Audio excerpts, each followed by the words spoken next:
A few days back, I made a video on how I scored a 99.43 percentile in CAT in just 4 months, and 20,000 people watched that. And since then, a lot of CAT 2025 aspirants like yourself have been asking me, is there a particular exam strategy that has consistently given me a 99 plus percentile in my mocks? And yes, among the many, there's just one particular strategy that has consistently given me a 99 plus percentile. So if you are someone who's targeting a 99 percentile in CAT 2025, this video would be very important for you. And hence, before you watch this video, keep a diary and a pen handy.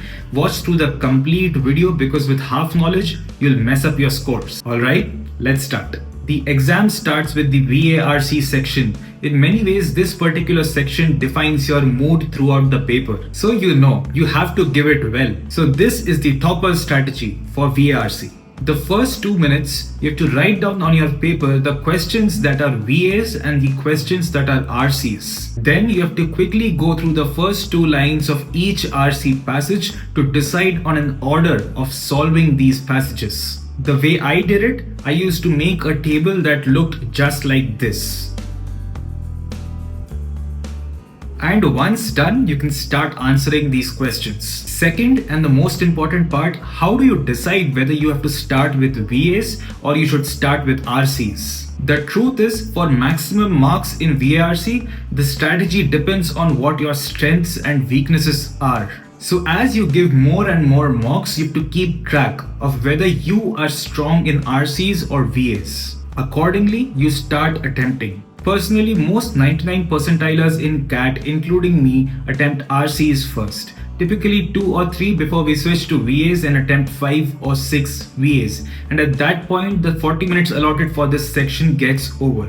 Pro tip. You need to keep trying to balance your speed versus your accuracy throughout your practice for the VARC section. So initially you will see that when you speed up your solving, your accuracy gets low, and vice versa. That is, if you slow down your solving, your accuracy gets up. But with time, you have to find your own sweet spot and you will improve to a place where your speed and accuracy are at par.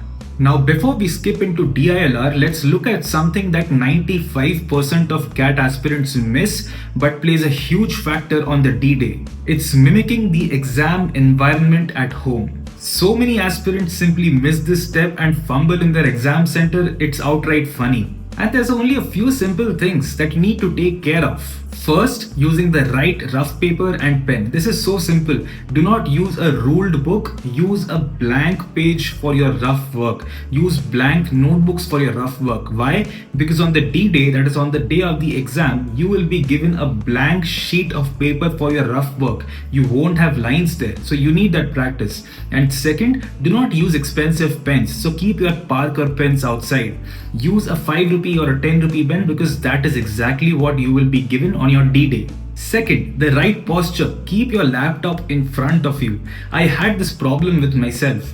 I used to keep my laptop to my side and write sideways looking at the laptop, and that is wrong because on the D-Day, your screen will be in front of you, and that is going to help you. If you put reps into it, you will not face problems on your D-Day. And third, the simplest yet the most skipped step of all, deep breathing. Do you know there's a science behind this? The deeper you breathe, the calmer you are. The less or shallow you breathe, you're more susceptible to fear, anxiety, and in general, just not being able to concentrate during your paper. So whenever you sit for studying or giving a mock, make sure to put in a few deep breaths before you start. Just take care of these 3 things. Set the ambience right. And now let's dive into the secrets of DILR. As you go into this section, there is something very similar you have to do that resembles your VARC strategy. That is, use the first 2 to 3 minutes to size up the questions and decide on a strategy or decide on an order in which you will attempt these questions. For this, you will have to have knowledge and practice of solving each category of question beforehand. That is games and tournaments, linear and circular arrangements, traditional DILR, family trees, etc. So when the question paper is visible, you can decide on your strengths and postpone your weak points. But what's more essential for this section are the pro tips. So first, solve step by step. Do not skip steps here.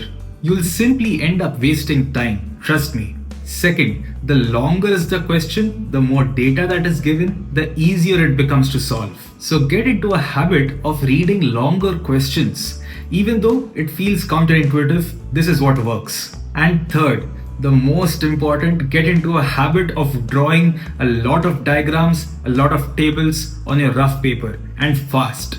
When you look at the amount of times you have to draw cases in DILR, you'll feel frustrated. So if you can just remove your hesitation and start feeling okay with writing and drawing tables and diagrams, this will take you a long way towards your dream score in DILR. And that's it for this section. Now let's dive deep into the ultimate quants strategy. And this section has nothing in common with VARC or DILR. So listen carefully. For this section, you need to go through the paper 2 or 3 times, alright? Now what's the way you do that? Look, as you go through this subject, you will discover strengths and weaknesses that you have. For the time being, as an example, let's consider you are good with arithmetic, you're medium with algebra, and you're bad with geometry. So here's what you need to do. The first time you go through the paper, you only pay attention to algebra and arithmetic. You don't even look at geometry, and you only solve the easiest questions in these 2 subjects or chapters. And now in the second round, you go through the time-taking questions in these 2 easier sections that you know that you can answer. You could have answered, but you didn't because it would have taken time in the first round. And finally, in the third attempt, it is here that you attempt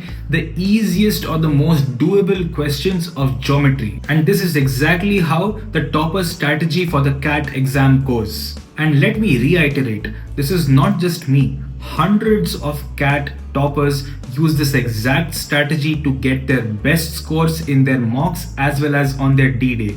This is the exact strategy that I personally used to get a 99.43 percentile in my CAT exam. So I hope this video helped you. I wish you all the very best. As always, I'm rooting for you and I'm watching from afar. Namaskaram.